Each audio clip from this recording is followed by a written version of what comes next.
আল্লাহর কোরআন শরীফ মাথার উপরে নিয়ে শপথ খেয়ে বলছি থেকে আমি আপনাদেরকে তদবির দেব। আল্লাহ চাহে তো ইনশাআল্লাহ তাআলা আমার তদবিরের দ্বারাই কাজ হয় নাই এমন কোন রেকর্ড আজ পর্যন্ত কেউ দিতে পারে নাই।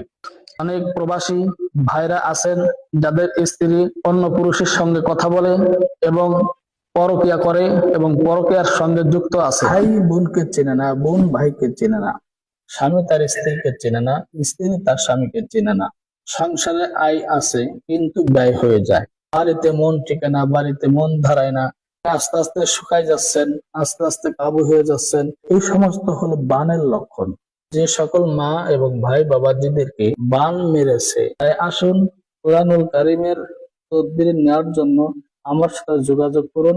যে সকল ভাইদের স্ত্রী রাগ অনুরাগের মাধ্যমে চলে গেছে, স্ত্রী আসতেছে না, অথবা কোন মা এবং বোনের স্বামী চলে গেছে, তার কোনো সন্ধান পাওয়া যাচ্ছে না, আপনাদেরকে আহ্বান করব, অনুরোধ করব, আল্লাহর কোরআন শপথ খেয়ে বলছি আমি তদবির দিব।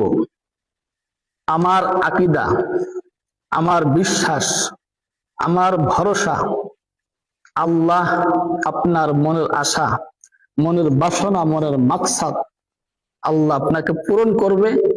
তবে আমি কোরআন শরীফ শপথ খেয়ে বলছি আমি প্রতারিত করব না, সিটারি বাটপারি বেঈমানি ধোঁকাবাজি আমার দ্বারা হবে না।